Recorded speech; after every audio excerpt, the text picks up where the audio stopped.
I'm exactly halfway across the English Channel and the wind's just kicked in.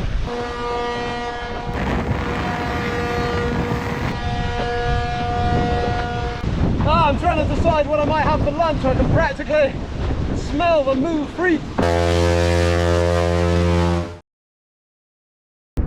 Windsurfing across the channel is hard, but not for reasons that you might think. In 4 days of windsurfing, I've travelled from Hayling Island Sailing Club near Portsmouth, through the Selseybill tidal races, past Brighton, and round the highest chalk cliffs in Britain, Beachy Head and Seven Sisters, and on to Hastings in East Sussex. In this last episode, I launched myself way offshore into the busiest shipping channel in the world to fulfil a many-year-long dream of windsurfing to France, completely alone.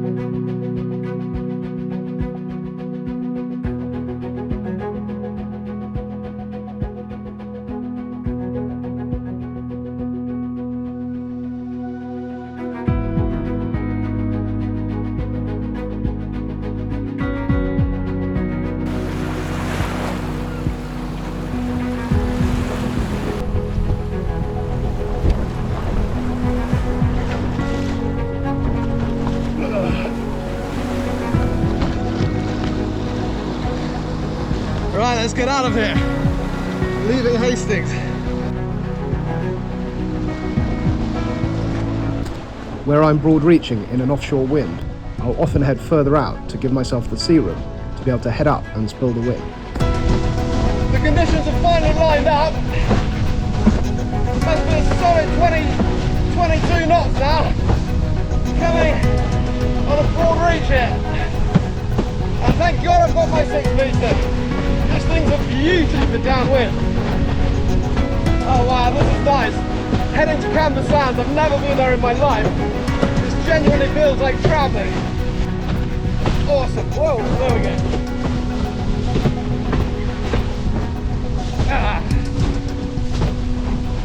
Yeah, this is so nice. There's no way I can go directly to the power station. It's far too broad.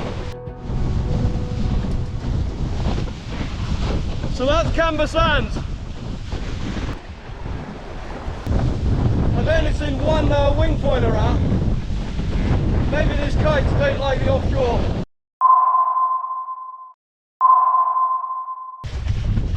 So nice, these easy landings with the offshore wind.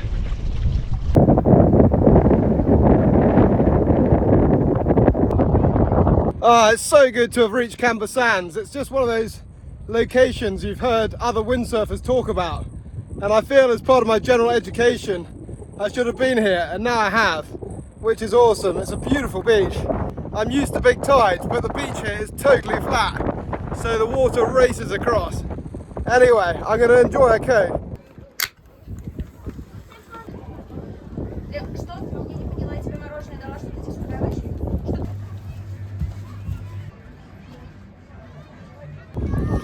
I'm just taking my time here at Canberra Sands, soaking up the vibes, because the wind's still pretty strong, maybe 17 to 22 from the northwest, and it's going to be directly behind going down to Dungeness, but it's due to ease, so I'd rather just wait a bit. If it just eases back to maybe a 15 to 20, that would be perfect. Canberra Sands is incredibly well supervised by lifeguards. It was at this point that the Coast Guard vehicle drove over and, using their loudspeaker tannoy, told a few of us who were near the water's edge that we were in immediate danger and we must get off the sandbar. I followed instructions and launched back out to sea on my way to Dungeness in Kent. And back onto port tack. I don't know why, but I always prefer port tack. It's a bit weird. I think most people prefer port tack because they're not goofy footed. Also, being right-handed, you keep the power on with your back hand. I sense that when I get to the point, I'll have to make a decision as to whether to land on the east or west side. I have no idea what the headland's like. It might be like Selseybill. Low-lying looks unthreatening, but you can get rips. And I don't want to end up in the wind shadow of the power station with the tide coming in, just taking me out to sea. on the eastern side, so let's get there first.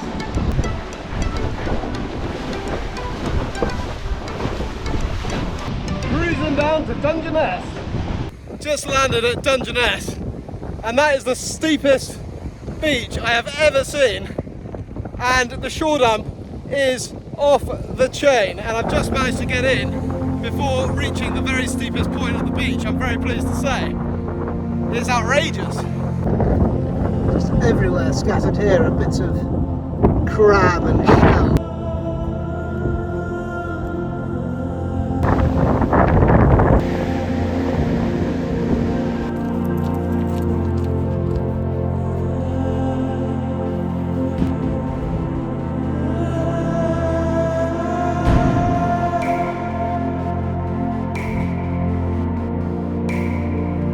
This walk with the kit is proving to be absolutely brutal.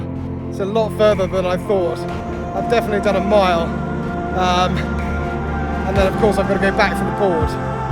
But I've made it to the point, which is great. There's the lighthouse. So this is where I've stored the kit. An incredibly kind lady has let me put it in her garden.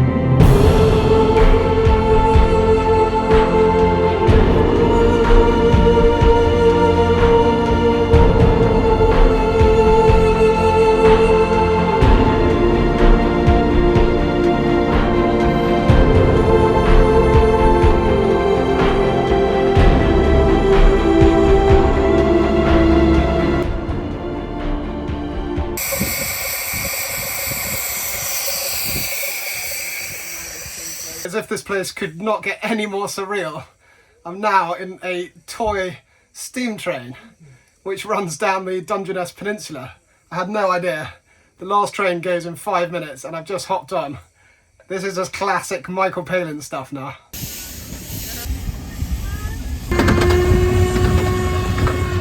What better way to unwind after carrying your 15-kilogram board over a mile than to relax in the world's smallest passenger railway?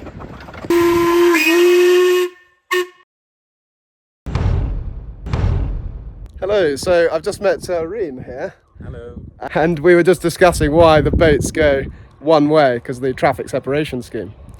But yeah, so you know everything about Dungeness? I should know, yes. Have you ever windsurfed? Yes, I did.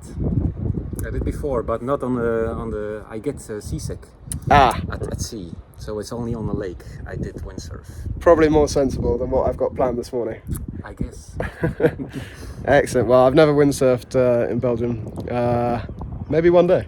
You should. Yeah. Well, nice to meet you. Nice to meet you too. And Reem very kindly is making me a coffee, so that's incredible.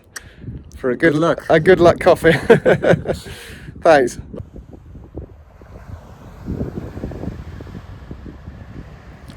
Okay, welcome back. It is now day 6 of the mission. What you've got right here is the former Coast Guard lookout, which they've converted to a house in a bit of a Grand Designs way. And I'm just eyeing the conditions. It looks like it's probably 10 to 12 knots right now from the northwest, which is the leftover of yesterday's northwesterly. And that is going to back round to a southwest, but get quite a bit stronger, maybe 20, even 22 knots. Something in between would be ideal. But I think what I'll do is use the force 4 to carry me downwind, and hopefully it will back round by the time it gets any stronger. And then I can use a sort of force 5 beam reach to finish the job and try to time my launch so I sail in between the first line of boats coming down the shipping channel. And I'm going to look at that on marinetraffic.com.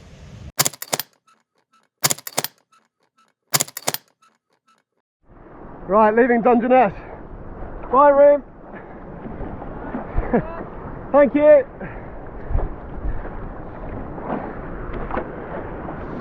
Right, we're off. This is a bit surreal, but let's see. While I crawl my way out of the wind shadow from the power station, I'd like to briefly tell you about a new project of mine.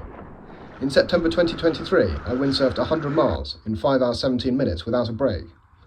You may think this is possible by going really fast, and while I wasn't hanging around, I realised I hit that time by not falling in once, and by getting around all of my 128 jibes.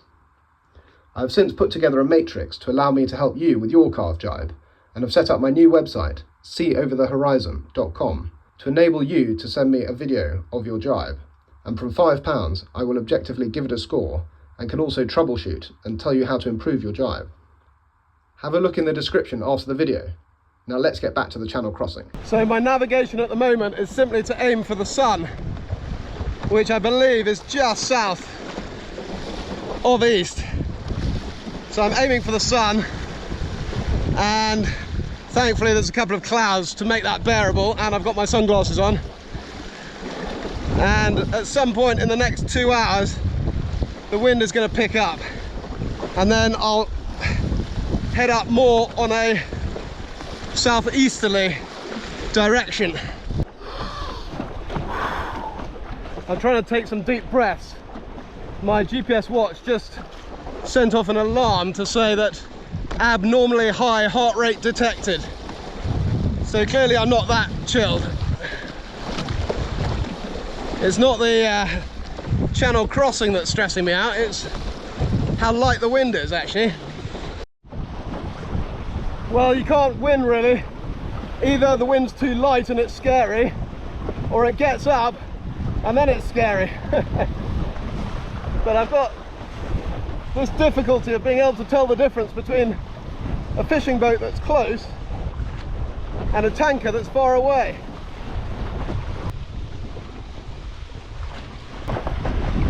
Right, waves are building here, and the wind's getting up as well. And I just need to dodge this tanker, that would be nice. Where's he gone? Ah, yeah. I'll try and catch him on camera.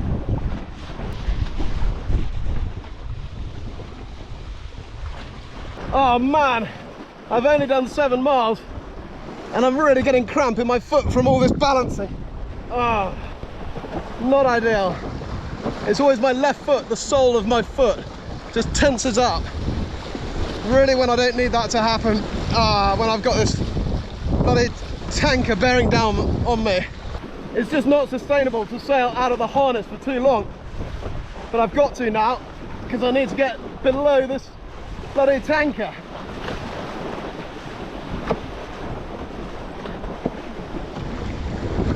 Avoiding collisions is governed by the 1972 legislation, Coal Regs, which provides a pecking order or hierarchy of vessels. You often hear sailors oversimplify this by saying power gives way to sail, but in this case, under Section J of Rule 10, a vessel less than 20 metres must not impede the safe passage of power-driven vessels following a traffic lane. Nevertheless, Rule 2 stipulates that all parties must avoid one another if collision is anticipated. Pretty simply though, I was going to come off worse and was making it my business to give way. Look at the size of that! Harbour Progress is called. While I thought my 377 litre board was big, I was outgunned by weight in the order of millions. Right, here comes the wake of the ship and the wind shadow. What a combination. Ah, come on. Here it is. Yeah. Ah, come on.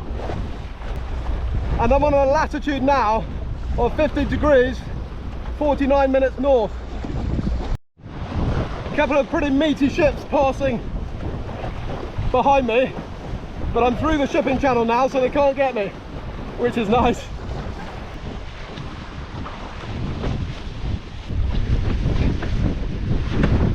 Okay, I'm exactly halfway across the English Channel. I've done, well, 12.8 nautical miles, and the wind's just kicked in. It's just backed around to the southwest a bit, which is nice, makes it more manageable. And yeah, I've got about 16, 17 miles to go. I can see France, and I can also see the second line of ships in the shipping channel. That really is extremely satisfying to be observing the cardinal that I wanted to go south of. It basically says safe water to the west. It's a west cardinal, I believe, marking the culvert bank, the shingle bank. So where I am now is only 3 meters deep at chart datum. That's the lowest spring tide low, which is crazy given that most of the channel is about 30 meters deep. So if I get across here without too much worry to the sea state, that would be great.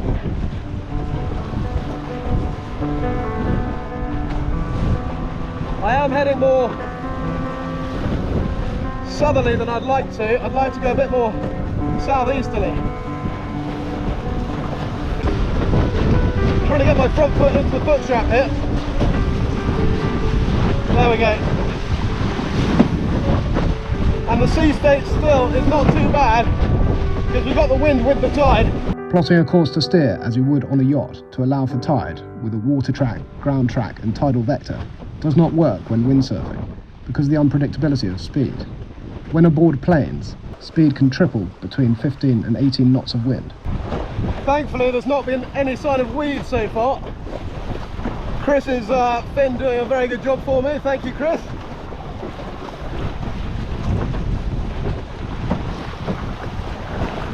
So if I can treat it just as well when I land. That's when I land, not if.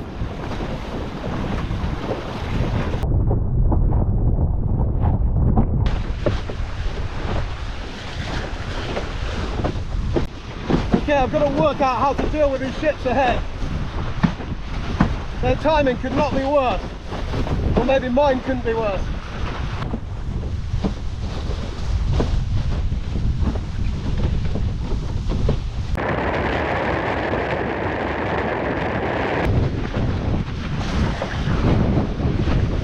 On a direct collision course with this next ship. I can't believe that. It says nuts and gas. K-N-U-T-S-E-N, gas.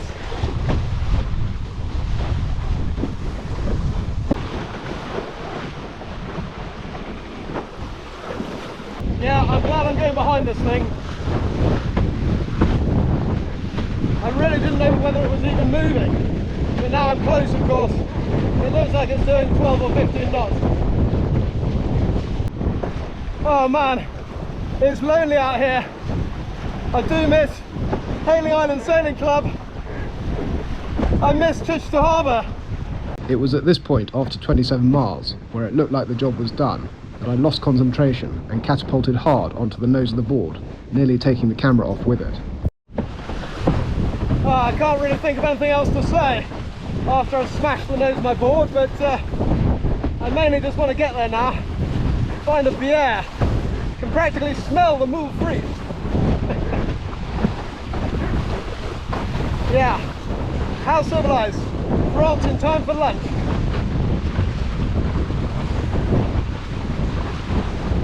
Or maybe a croque monsieur, une bière s'il vous plaît.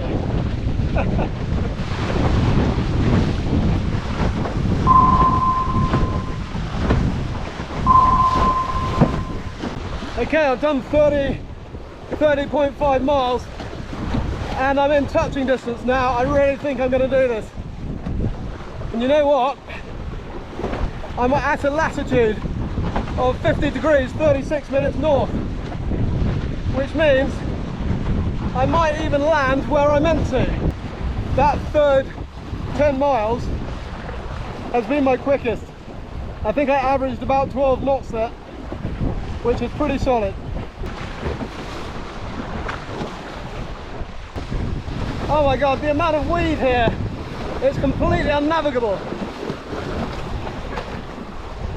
This vast patch.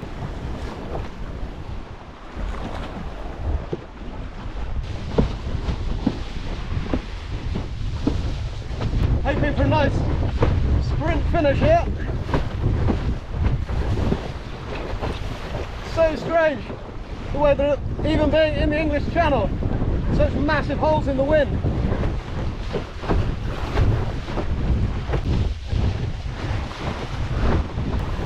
wow, I can see individual people on the beach. That's so good.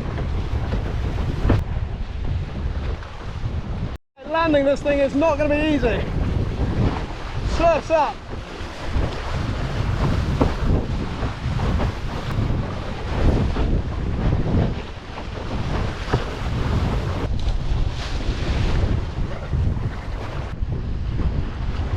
Oh my god, I'm standing on France.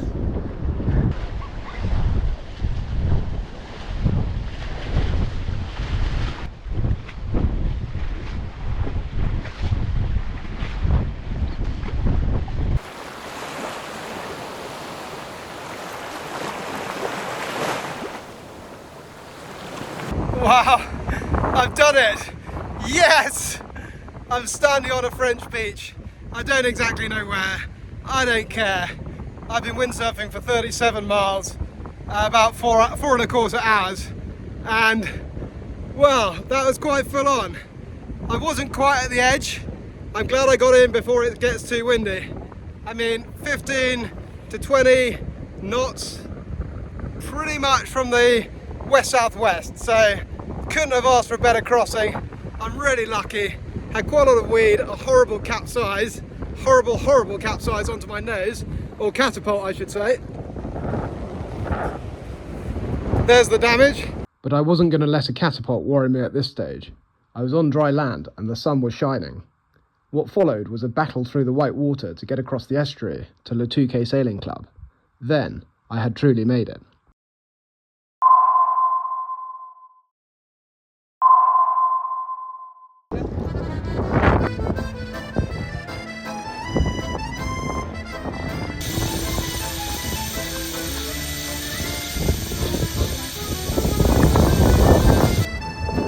Chris, I'm bringing your fin back.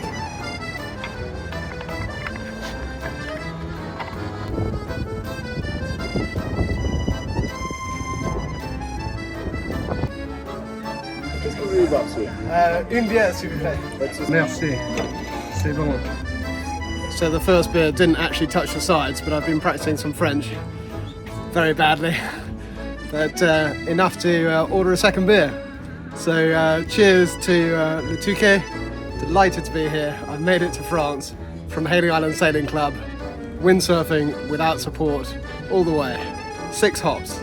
And thank you for watching. It's been awesome.